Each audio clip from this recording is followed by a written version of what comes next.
Greetings, Internet. DDA here, and welcome to the second episode of the Porgs Nest podcast, where Noah and I are discussing all the greatness that is the Star Wars Unlimited card game. We're so excited. We have so much to talk about today because Noah is actually now the undisputed, I'll say undisputed, champion of the Banish Zone Store Showdown, where he just ravaged the top 8 and claimed victory.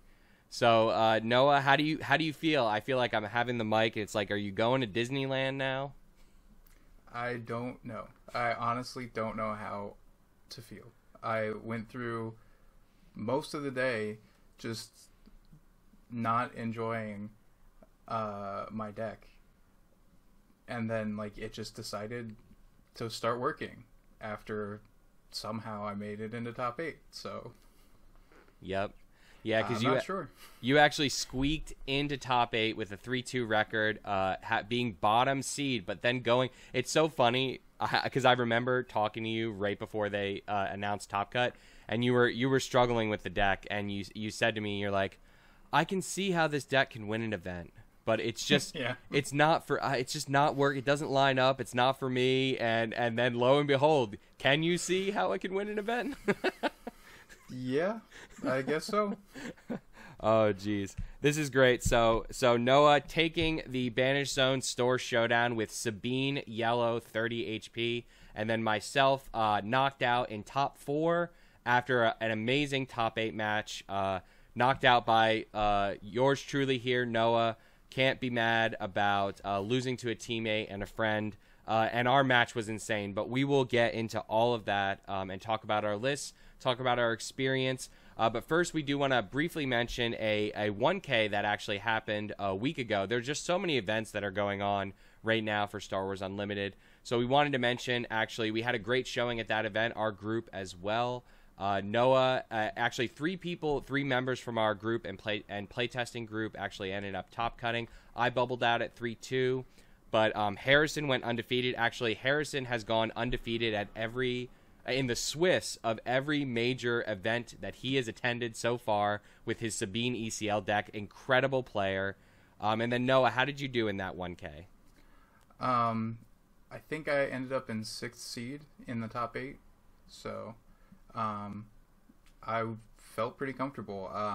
I went 4-1, and I was also running Sabine ECL. So, but the deck was humming pretty well. I lost my first round to a mirror, and then I played another mirror, and then another mirror, and then I finally broke out from the mirrors.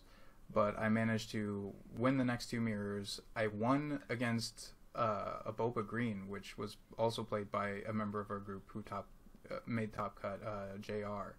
And then I got my free pass with a Palp Red. free pass with a Palp Red. It's so funny because it's so interesting how matchups are different, because it's like you say that's a free pass, and I am terrified of Palpatine as Han. So it's just interesting, the differences in matchups. But yeah, great job at the 1K. But then that was a lot of preparation for this big event here. And I just do want to mention, because I know that there's a lot of differences in store showdowns. It is the top end of a casual event. It is still considered part of the casual circuit. So there are differences. Some store showdowns are run way more casually. But I do want to just say that the event that's run at the Banish Zone, incredibly competitive. Every player there was out for blood. They wanted to take this dub. All right, the field, there was about 40% Sabine, I want to say. It was a ton of Sabine. Mm-hmm. Yeah. Yeah. So just very, very, very competitive. My Swiss was insane. My top cut was insane. And we're going to get into that now. So we'll start talking about the Swiss. So I ended up going 4-1 in Swiss. My only loss was actually due to time. I went 1-1 against Krennic Green. Very difficult match. Game 1 was over in 15 minutes, but Game 2 was a slog. We took about 30 minutes for Game 2, and I made the mistake of not putting in all my top end, because his Krennic Green was built a little bit more mid-rangey less top end. Like I don't think he definitely didn't main deck Super Laser, and I think he only had one Avenger main, and he had 2 side. So he was very like focused on like I'm gonna kill you with Iden fast, like meet you in the mid game kind of deck. Which I made the mistake there, and we ended up going to time, and I ended up timing out and ended 4-1. But I went undefeated in Swiss against Sabine. I played 4 Sabines. 4! You got more than I did. Thank God that I played that single copy of Syndicate Lackey in my main deck, because it ended up being like the biggest haul was pulled by that single copy of Syndicate Lackey all day, one-shotting Sabine. Crazy. But yeah, so I ended up cutting at 4-1. And Noah, why don't you give an overview of your Swiss? For the showdown? Yeah, for the showdown, yep. So, round 1, I played against Joshua Monk, who is over on the Space Arena Ground Arena podcast. So definitely go check them out. But yeah, he got me 1-2. The Sabine decided to go off. Sabine Yellow decided to go off on the first game, and then I just couldn't keep up with the U-Wings. And the last 2 games, I had him above 20. He was using the 30 HP base, and then he would drop home 1, and I was like, okay, that's it. Can't do anything from there. And it was just a scoop for those 2. And then round 2 was against the Chewy Red, which I just outspaced. Round 3 was against a Boba Yellow, which was terrifying.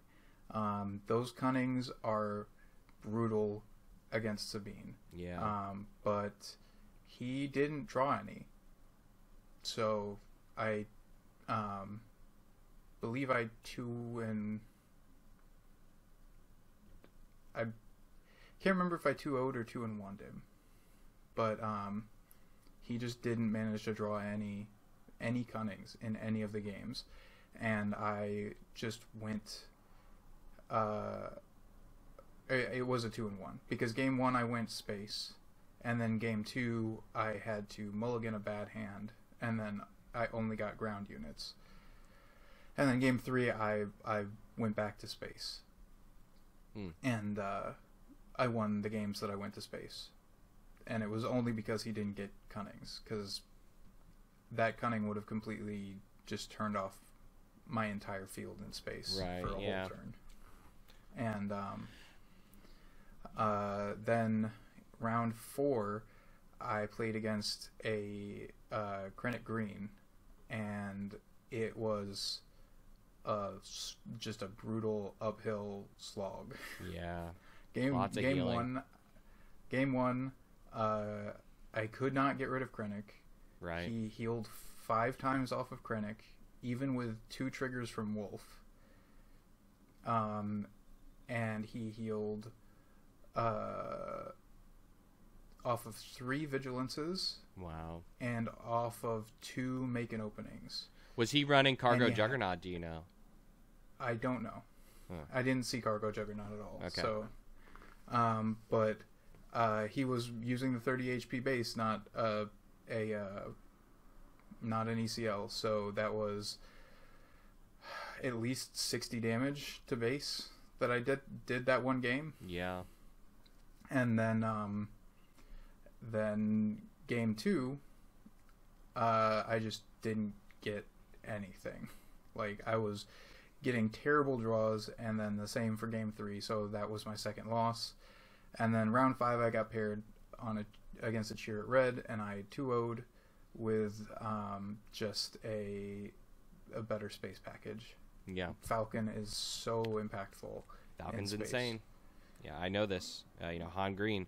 You mentioned something I wanted to touch on, because I had long conversations with Josh from Space Arena Ground Arena, because he was running Han with the droid package, and that was my original list as well. But something that you mentioned that I found kind of curious is you mentioned that he dropped home 1 on you, which getting to 8, how did he do that? I have never gotten to 8 against a Sabine. So, he was getting Ezra out really early every time, and constantly getting... I got waylaid at least once every game. Okay. And then he would trade into my units because one of the issues with Sabine Yellow is your unit quality is lower than Sabine Green. So it's a lot easier to trade into your 2-2s and your 2-3s as opposed to a 3-3. And then I don't think I saw R2 in any of the games, but I did see C-3PO in 2 games, and in both of those games he ended up winning. And the only thing that I can credit him for with that C-3PO is knowing his deck fantastically, because he got at least 2 draws per game off of 3PO without R2 on the board. Yep. And so, like, he ended up drawing, I think, an Ezra and a Waylay one game, and a Waylay and a U-Wing in another game. And, like, it was rough to try and keep up with. So, like, Game 1, I just kind of burst him down, and I got enough presence on the board to utilize my surprise strikes, and I got 2 for a cause, and there's not much you can do against 6 to 8 damage off the top of the deck. Right. Yeah. I know this. But yeah, so we're mentioning Josh because, and you mentioned that he knew his deck well. That's very true. It also has to do with building, because I know when I built my version of it, I had, I think, 22 3-drops.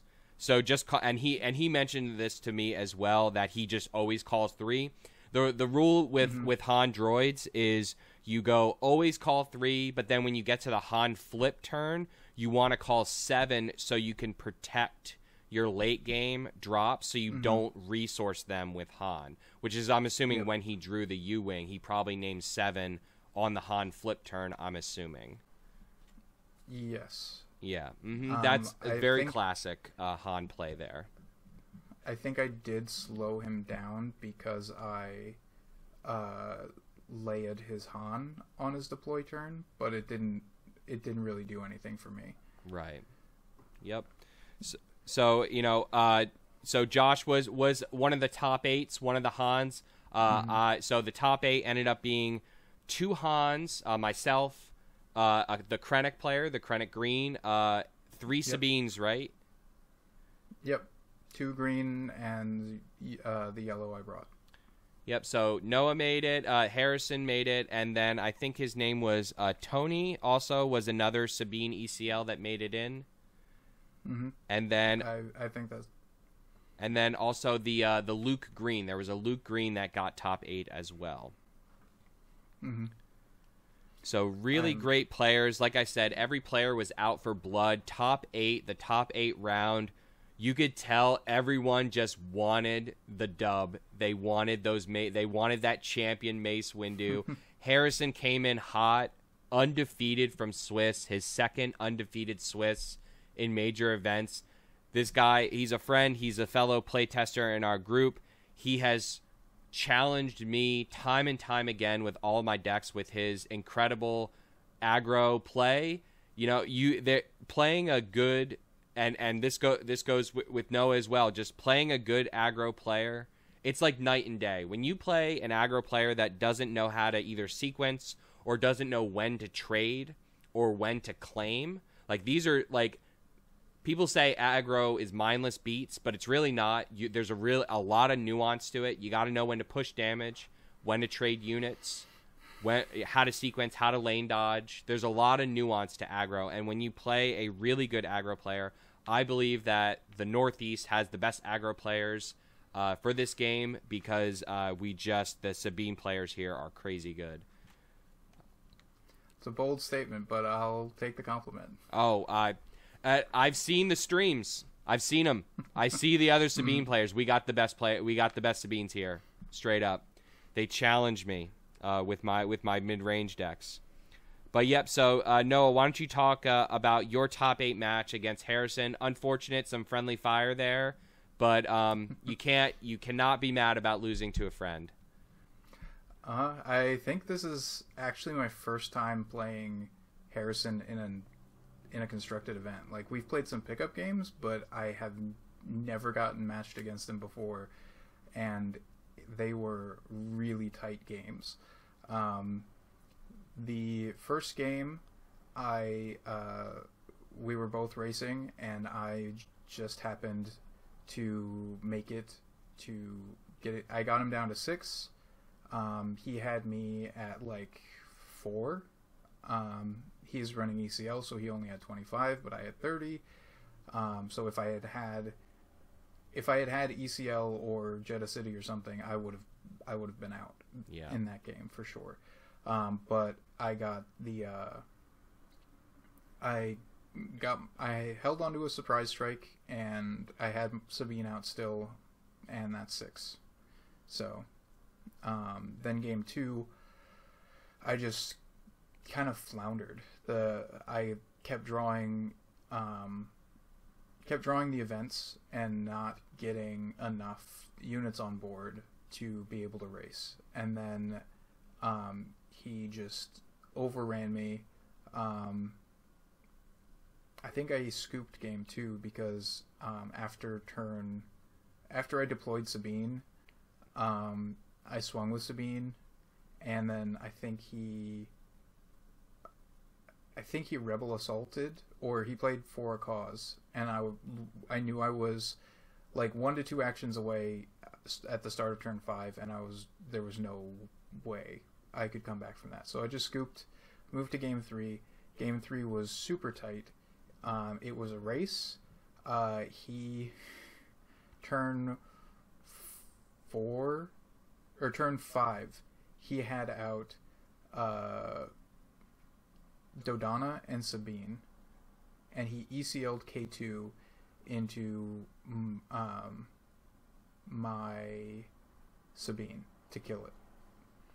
And then he hit my base for 8, and then double metal ceremony. Wow. To put 2 experience counters on K2, Dodonna, and Sabine. Wow. And I just sat there and I was like, all right.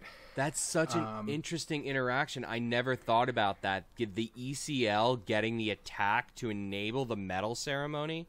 Yep. That's so interesting. Another thing, and you just mentioned it there, and I want to highlight it, is something I saw a lot of the Sabine players doing. Again, best Sabine players, all right, they have been ECLing Dodonna a lot. Yep. And it is an excellent play. It's a sneaky, because Dodonna always gets answered, but to get Dodonna out there, make a trade, and then buff all your other units for that round. Oh, it is. Yep. I was not expecting the Dodonna ECL, but I got it a lot that day. Yep, I did too, and it is definitely a really good play.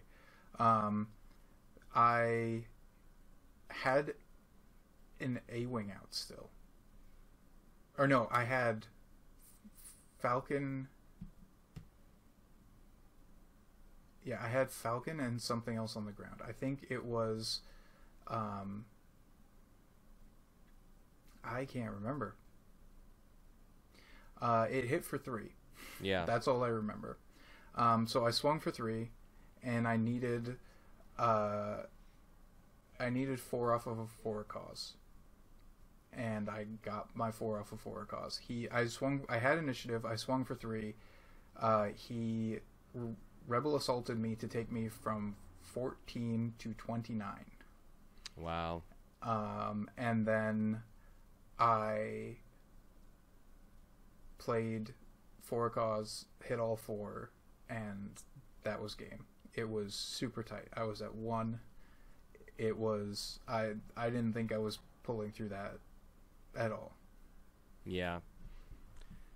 Yep. So, like I said, friendly fire, and of course, a little sad to end Harrison's undefeated. I think I want to say he's literally gone undefeated, like gone 2-0 in every single Swiss match that he's had. I'm pretty sure he has. I always see him walking around after like 20 minutes into the match. Yeah. So yeah, every time he breaks out Sabine Green, he is just sweeping Swiss. Right. Yeah, it's crazy.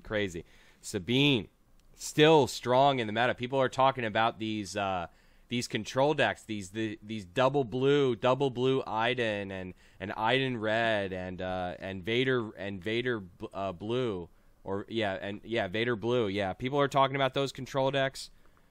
Let me tell you, Sabine goes fast. You better drop your child sin perfectly. 6+6+6 just to even have a chance. All right, so and just talk about my top cut match, my top 8. I played, and I'm very sorry I do not have your name. I had long conversations with you. He was also at another Store Showdown the night before with me, but we played in top 8. He was running Boba Cunning. Very, very, very hard matchup for Han. I believe that Cunning... So people talk about how hard the Boba matchup is for Han. I personally have never had a problem with Boba Green as Han. I've never had a problem. I have about a 70 or 80% win ratio against Boba Green with Han. But going into... This is my first time against Boba Cunning as Han. And going into it, I was a little bit concerned. Because the thing about Han and the thing about Boba Green is Boba Green is slow. Because their turn 3 is usually ramp, and you can do a lot of stuff to disrupt that. You can traitorous, you can lane dodge, I can just spark them turn 1, and just not play units so they can't super laser attack. You can do a lot of things to disrupt Boba Green, but Boba Cunning doesn't do that. Boba Cunning goes hard and fast, and so game 1 was a blowout. He annihilated me. I didn't even get... And also, I want to mention, he played 3 No Good to Me Dead main deck. And if you're a Han player, you know that the worst card to see down the pipeline is No Good to Me Dead. It is a crippling card. He No Good to Me Dead me all 3 games on Han deploy. All 3 games. So, I'm already on the back end. I'm already, slow. He's slowing me down, right? Incredible player, incredible deck. I can't believe I won. I can't believe it. Because like I said, game 1 was a blowout. Complete and utter blowout. He annihilated me. After that game 1, I was like, how am I even going to do this? How am I even going to go? But game 2, I managed to traitorous his Boba unit. That ended up being massive. I think traitorous pretty much wins the Boba matchup alone, because traitorous on Boba unit really puts him in a tough spot. He doesn't have good answers for traitorous. The best answer now, and here we go again. Boba Yellow again gaining that advantage. They have an additional answer to traitorous, that is the Cantina Bouncer that the Boba Green does not have. Boba Green just has Waylay, and waylaying your own unit back into your hand is incredibly slow, and they just don't they have no tempo. Then they lose all that tempo, all that board presence. It's like a 6 to 9 resource swing in your favor. And trust me on this, when you get to the late game with Boba, like Boba versus Han, if you're in the late game arena, Han wins. Han's late game is up and above, far away, just better than Boba's. Boba's not touching your Han's late game. It's not.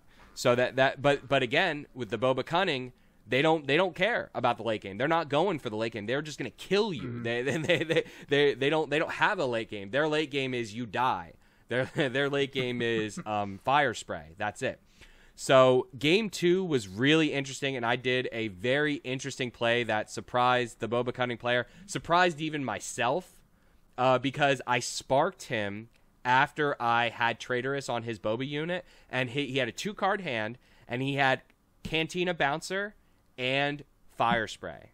and I discarded the Cantina Bouncer with Spark because it was turn 4 on 5 resource, and he was going to bouncer me. So I was like, I'll take your play away this turn. I know he's literally doing nothing this turn. I keep your Boba unit, and then I can just push into you this turn. Yeah, you're going to drop Fire Spray, but I got Bright Hope. Yep. So I just a little bit of an interesting play there. Like, I don't think many players would think to discard Cantina Bouncer over a Fire Spray. But it ended up winning me the game because it allowed me to keep his Boba unit and then have him just pass that turn and literally do nothing. Yep. And then so one change I made to my deck is I actually did end up sideboarding a Cunning. So a single copy of Cunning. Cunning ended up winning me several games, and it definitely won me the game against this Boba Cunning player because it allowed me to do a huge game 3. I managed to do a huge damage swing with Cunning, saving myself about 8 damage and then doing an additional 4 damage to him.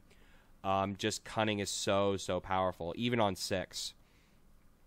So, and then the final game in top 8, I ended up dropping my Han to one-shot his Boba leader, and then after I did that, I saw his shoulders sink, and I knew that the game was mine. Pushing in with Han damage, the big 6. Another thing that I see, that mistakes I've made as playing Han Solo is I've tried to control the field too much and not push base damage. You cannot do that. You are a mid-range deck. You do run out of gas. You gotta push the base damage. So that is something that I've been learning when and where to do that. So top 4. That was top 8. We both won. And guess what happened in top 4? More friendly fire.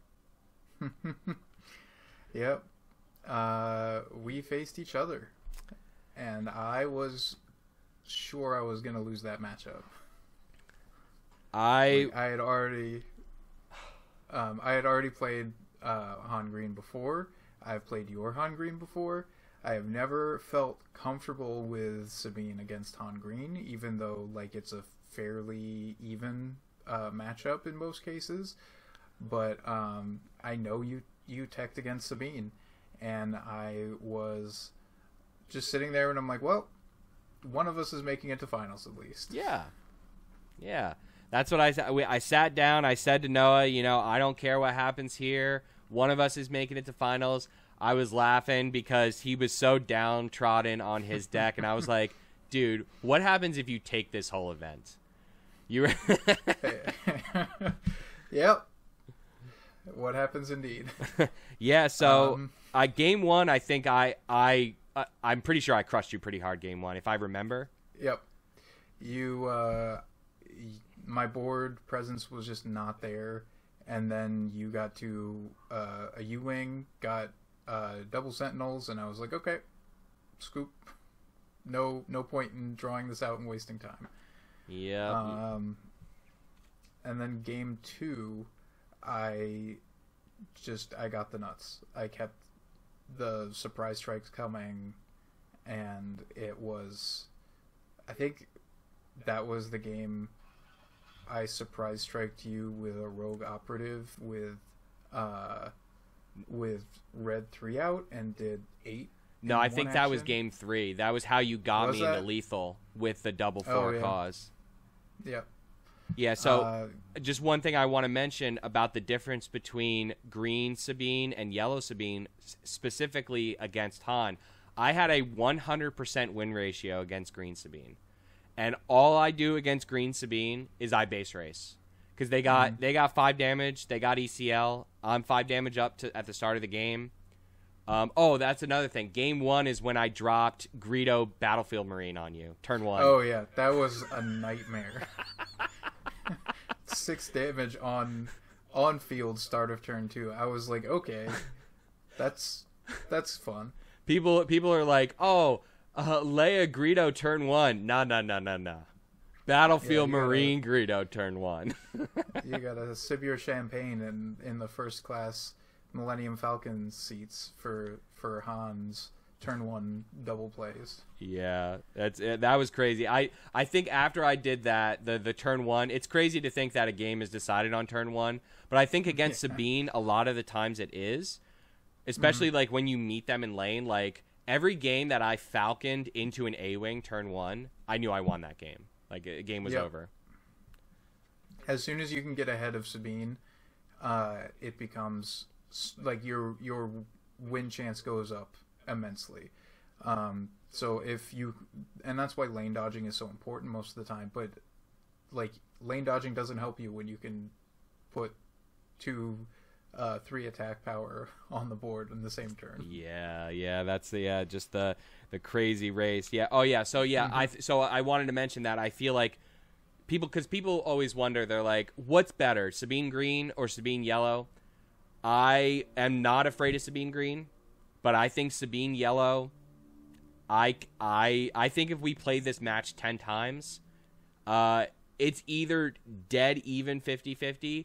I may even squeak you a little ahead, like a 45-55 kind of deal, because you burst, and I can't, like, your Falcon meets my Falcon, and like the main advantage over Sabine Green is like they just cannot answer Falcon. Yeah, they can't do it, and you have Falcon. You meet the Rogue Operative getting around, the Saboteur getting around all my Sentinels. So like you don't need your what's the guy, the 1-drop Spec Force Operative. Right. You don't really. I mean, I think you still played it, right?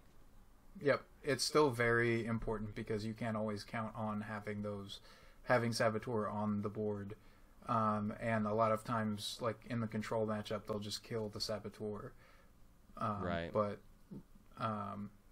yeah, like a 4 attack Saboteur can be so nasty getting through Sentinels.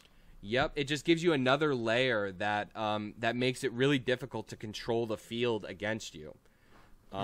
And so, like, you just get damage in. You cannot stop Sabine Yellow getting damage in. Sabine Green, I always felt like I could control. Like, I dictated the flow of the match against Sabine Green. But Sabine Yellow, I can't touch what you're doing. You push into me. I can't stop you.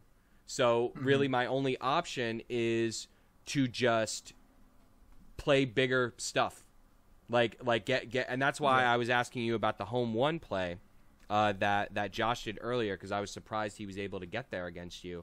But it's just like, yeah, basically that's really your only option, is just like you got to hope you don't draw a surprise strike or double for a cause. Because why don't we talk about the game 3 was just between you and I was crazy. Yeah, we were neck and neck for a lot of the game, and then I burst ahead of you with that 8 damage off the Saboteur, off the, I think it's Rogue Operative. With I had Red 3 out, and then Surprise Strike the Rogue Operative, and I had just like shot ahead. But then you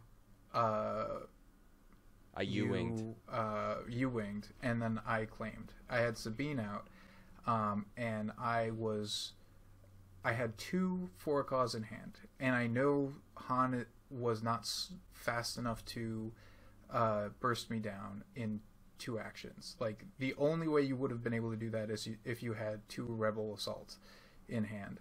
But I'm pretty sure you didn't have enough Rebels on board, because I think you had Syndicate Lackey, Chewbacca, and the Homestead Militia, and Han Leader on board. Yep. So, like, I felt like I had time, but I didn't have units, and you had Sentinels in both lanes. You had a Home 1, Homestead Militia, and Chewbacca. Yeah, I had double Sentinel in ground and Sentinel in air. Yep. And you had killed my Rogue Operative. The only thing I had on board was Sabine Leader and Red 3. So my first action was I swung Sabine into Chewbacca to ping your base for 1 to take you to 7. and then you traitorous my red 3. I change of hearted it. Change of hearted, yeah. Yeah. That same effect. Yeah, yeah. You had +1 +0 basically across your board for the rest of the turn. And then I second action 4 cause I believe in. And my mentality here was you have 7 damage on base. I know I'm running 5 what's it called? Off aspect. Neutrals. Yeah, neutral cards, not heroic cards in the deck. I didn't put in I didn't bring in Fang Fighters, right? Because you didn't play Traitorous game 1, and I thought you might have sided out in game 2, expecting me to side them in. Right. So which has been a play I've been doing a lot lately against Sabine's. Mm-hmm. Yeah, to side it out, because Traitorous into Fangs loses you the game, essentially. Yep. But so I didn't side in my Fangs, but I did side in 1 Wolf, so I was up to 6. But I had played 2 Surprise Strikes, so I knew there was a likelihood of hitting 3 damage off of 1 for a cause, which is why I pinged you with the Sabine first off the attack. And then I 4 caused. I did only hit 3 off that 4 cause, but then I just discarded it was a sneak attack that prevented the 4, and then second 4 cause hit all 4, won me the game. The exact amount of damage that you needed to win that game is crazy. With the Sabine ping, like I had that game, you were gonna get overrun in damage that turn. I was gonna do around almost 20 damage to your base that turn. I think I already had about 15 like damage on your base. Yeah, it was like 14 or 15, I think. Yeah. Yep. So, I was dead that turn. Yep. Yeah. I like just the Sabine going into the Sentinel for the 1 damage ping and then the 7 damage on double 4 cause. The exact damage that you needed. Crazy game. Well deserved. I mean, I could not be mad about that at all. Lost by 1 HP to a great player, great deck, Sabine Yellow. I was sad. I didn't see a Traitorous, I don't think, in all the games against you. Nope. You didn't Traitorous a single unit. You used Change of Heart. Yeah. If you had Traitorous, I probably would have put the Fang Fighters in, just to force you to pull the Traitorous out, because like Fang Fighter, I don't mind that much. It does dilute the 4 cause, but it is still a 3/2 in space, which is the field that I would prefer to be in anyways. So yeah, I just didn't see him. And something I've been doing against Sabine's now is, so I play 1 Change of Heart main. I think Change of Heart is pretty much the best thing that Han has. Because Palpatine is such a bad matchup. I think Palpatine is our definite worst matchup. I've talked to several other Han players. We all are pretty much in agreement that Palpatine is the worst Han matchup because they beat you in so many different ways. They have early Sentinels to slow us down. It's so hard to answer their Royal Guard. We don't have much to answer. Like, even Han Leader doesn't kill it, right? So like we have to, and then so Change of Heart is mainly for that matchup. But what I've been doing against Sabine is I've been taking out a lot of my late game and throwing in Change of Hearts, because my strategy against Sabine is to just kill. And like I do like some trades, like you mentioned, I killed the Rogue Operative, and obviously like because my goal is to kind of lock the board down with Sentinels, and you even said I had double Sentinel in the ground. So even if you had a Spec Force, you could not get around that. Exactly. And then if you would have Spec Forced my space, I was going to respond with Change of Heart on your only space unit. So like that, I felt like I won that game. Like I was ready to win. But the double 4 cause, you can't you can see that coming. You should see that coming. Well, and I had them in my opening hand, and I looked at my opening hand, and I was like, I could mulligan this to try and get a better board state, but I had 2 for a cause. I think I had Sabine unit, and I think I had a surprise strike, and I was like, I don't love having this hand right now, but like if I'm already uncomfortable in this matchup, I'm uncomfortable with this deck. It's only the second time, like second event, even in locals, that I've run this deck, and I was like, I'm pretty sure I was gonna lose, but holding 2 for causes could win me the game. And boy, did it. Turns out 2 for causes is pretty good. Wow. Crazy. So, great. I mean, such a great game. Like, when you have good games, you can't be mad about the outcome. Like, 1 HP, can't be mad about that. It was a great game, and really happy to see you go on to the finals. Get your finalist Mace Windu. So the finals was pretty funny because it was Sabine versus Sabine. So how do you feel about Sabine Yellow? I know you've done a lot of mirrors with Sabine Green into Sabine Green. So how do you feel it changes now that you're running Sabine Yellow into Sabine Green in the finals? So in Sabine Green, in the mirror, I like to be the control Sabine. I like to trade into my opponent's units more. I like to take down their board state and then build mine at the same time. So I'll burn my ECL early just to get ahead. One of my favorite things to do if I start with initiative is play one of my 3/3s and then ECL a red 3 or an A-wing into their A-wing or whatever their 3/3 is, just to get ahead on the board state, prevent them from dealing any damage that turn, and then they have to decide if they want to burn their ECL. And if they burn their ECL, then I'm comfortable the rest of the game, because I'm not going to get an ECL'd K2 into me, I'm not going to get an ECL'd Steadfast into me, and if they don't, then I'm ahead damage-wise on the board. Right. For 2 more turns. But with yellow, because I'm running a 30 HP base, it's just race. Yeah. That's it. I don't want to trade at all. I don't want my opponent to trade into me at all. I want them to I want to lane dodge them, and I want to race. And that's basically it. And so in the finals, I lost game 1 because my opponent outraced me. Yeah. Game 2 went by in a flash. I think you went to the bathroom or walked out for just a couple minutes, and it was over. I was only gone for 5 minutes, I swear. Yeah. And then I come back and they're like, game 2 is over. And I honestly, I'm happy about that, because I always worry, I don't like looking over people's shoulder. I feel like I don't want to give people anxiety or make people anxious, in the finals match. So I was much happier, and in my mind, I knew you were going to win game 2. I'm like, he's got this. I'm like, I'm going to watch the important match, which is game 3.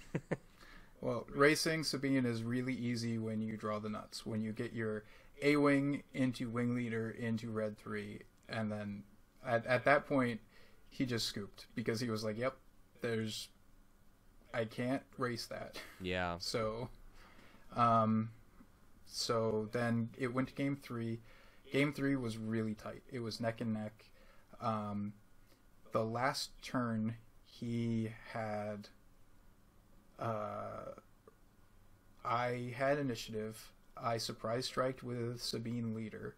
He rebel assaulted with two units, taking me to lethal range for him. He had 3 HP left, and wouldn't you know it, I had 3 resources open and a 4 cause in hand, and I hit exactly 3 off of it. So classic Sabine with the 3 resource open. Can't. Yep.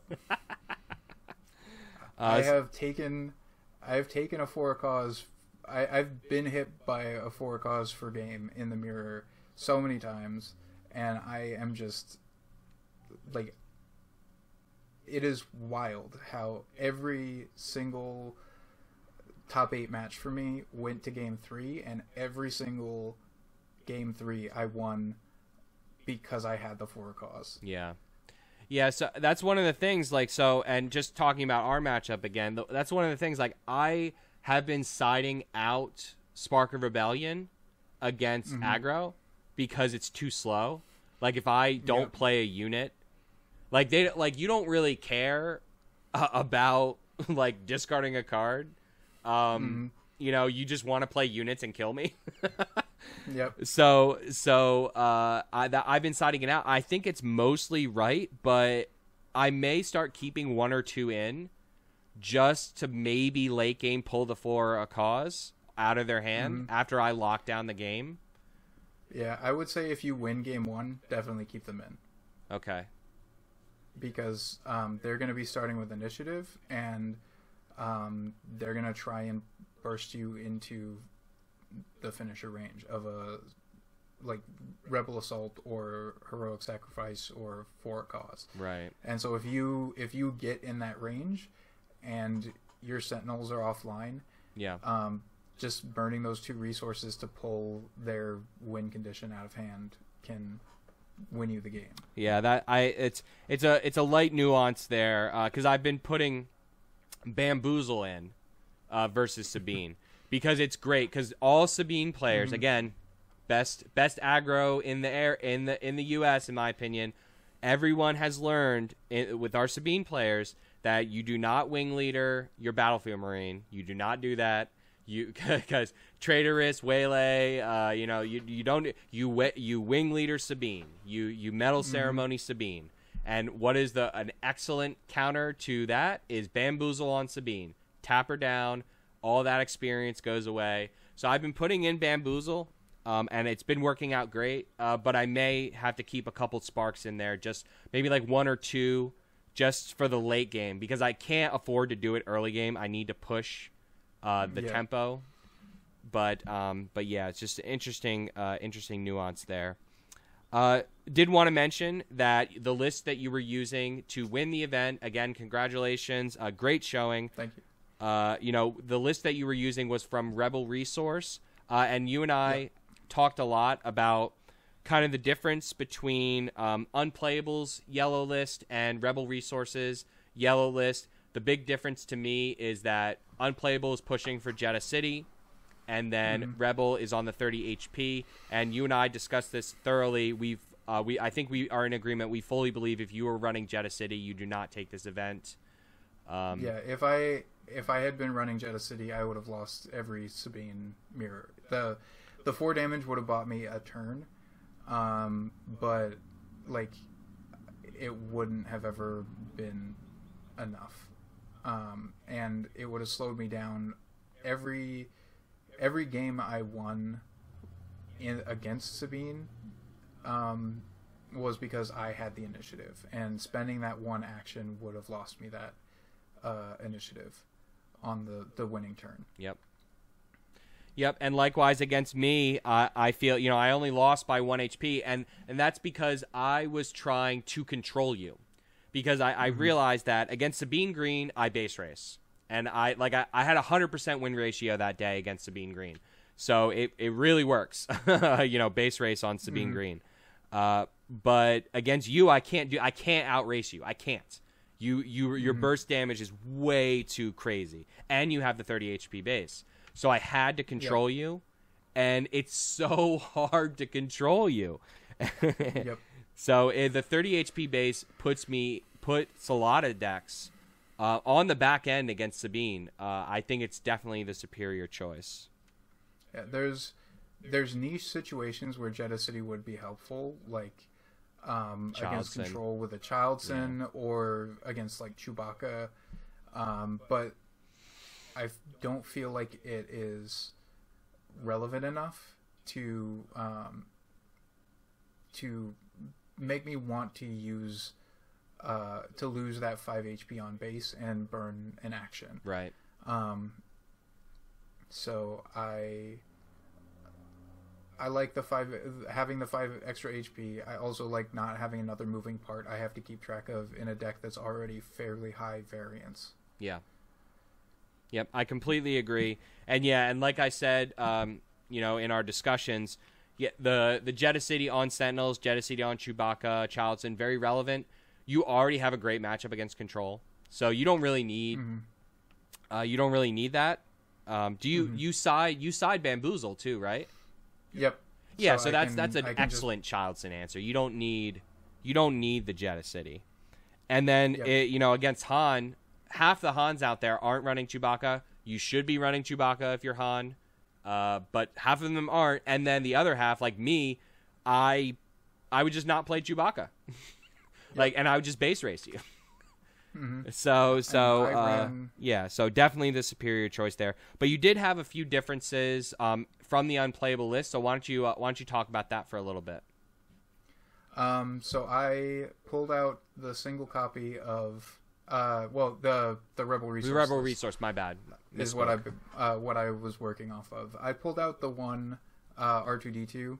I had tried 2 R2D2 and no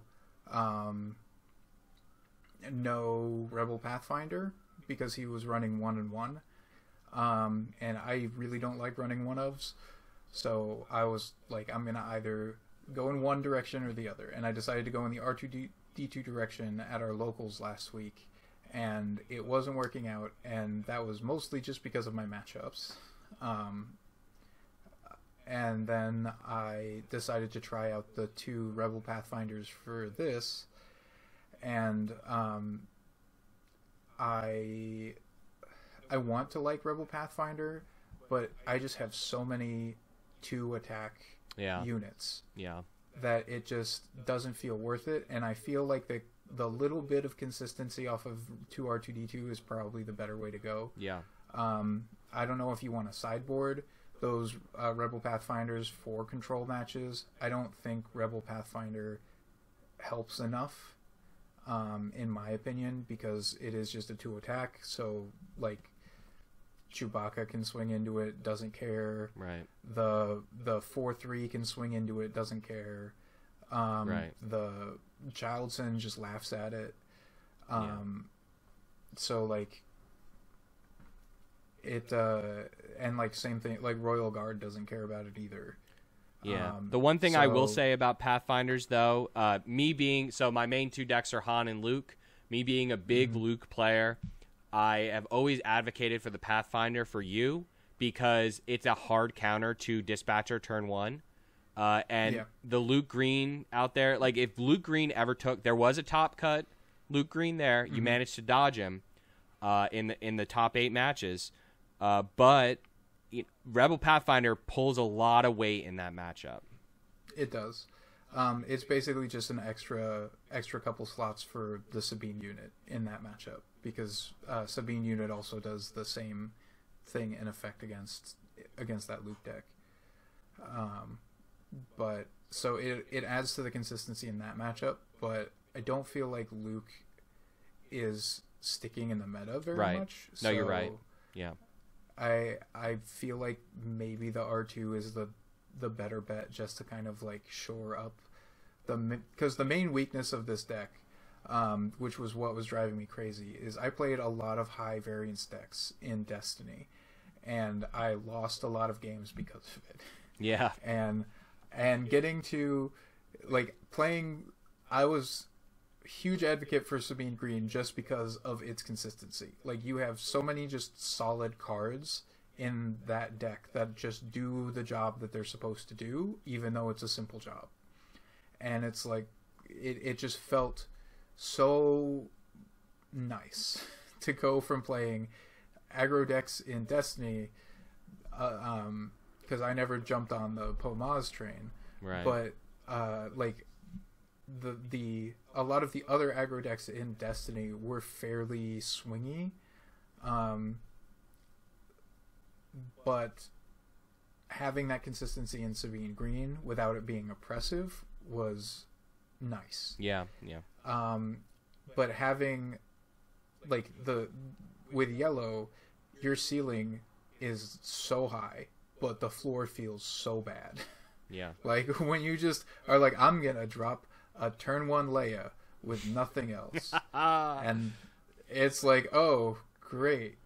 That feels fantastic. I love this deck. I have a 2/2 on the board. What are you going to do? Make an opening?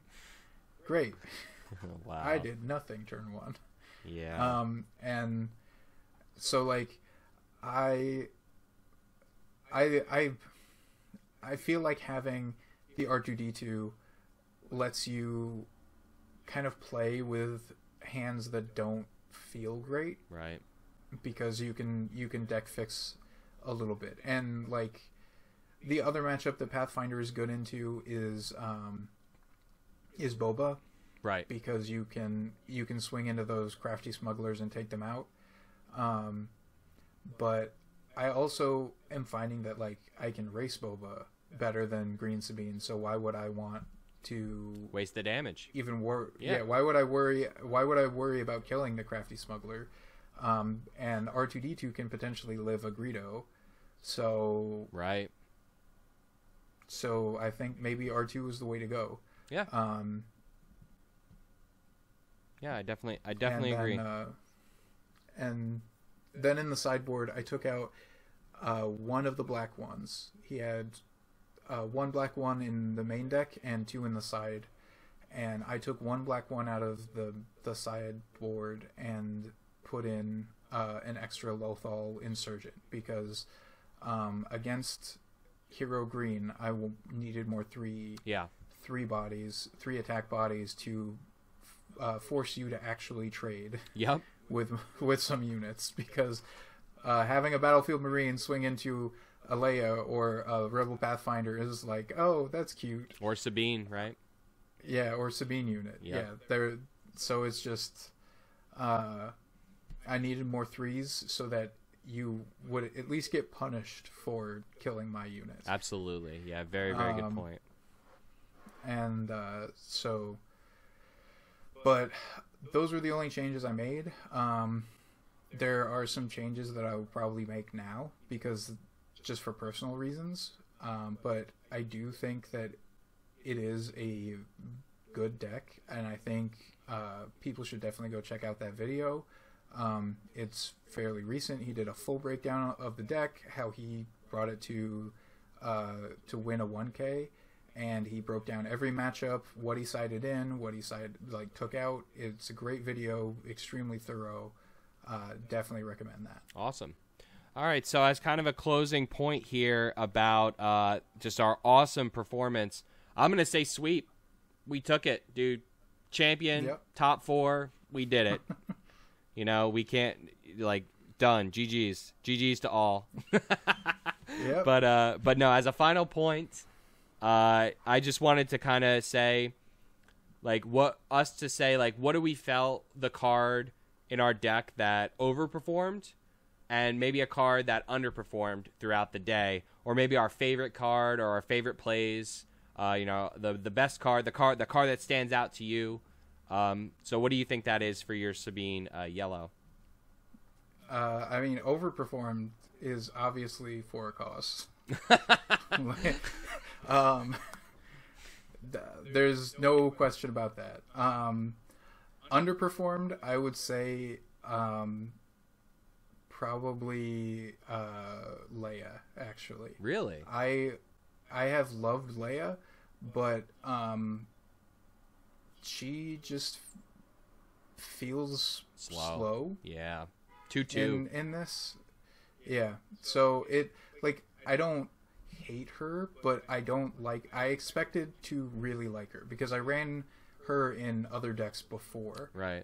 Just casually, and I was a huge supporter of Leia, using the Leia card in any yellow hero deck. But in this, she's one of the, if I have a better 2/2 or a better 2-cost option down the road, I'm not sure that she makes the cut. What about Greedo? Just not a rebel. I would run Greedo. What's that? I would run Greedo, but he's neutral. Yeah. Oh, for a cause. So, Good call. Yep. Okay. Yeah. All right. So for me, so when I said underperformed, I more so meant like as compared to expectation. I feel like we all expect 4 cards to win games. Was there was there a card that you expected to not be great but ended up really like pulling out games for you? I don't know. I won a couple games off of Spark of Rebellion, which I like in the Boba matchup. Oh yeah, and the Control matchup, but I did cite it in. I did cite it in against a couple decks, and it felt pretty okay. But the majority of the cards lived up to about what I expected. Yeah. Spark of Rebellion is so good against Boba. So good against Boba. I can't overstate how powerful that card. Because they're playing this control-y game and they're holding their bomb in their hand. They just and they're already exhausting so much, so many cards because they're playing so fast, and just ripping out that one key card from their hand. It's so good. Yep, and against Boba with Sabine, setting them back, like even if you're just playing it to take out their play for that turn, it sets them back so far. Yeah. Yep. And for me, overperformed compared to my expectation. 100% Change of Heart. My Change of Heart main, all day, it won me games. All day, it won. I Change of Heart System Patrol Craft a lot to just win, right? I would drop Home 1, they would drop System Patrol Craft, and I would Change of Heart System Patrol Craft.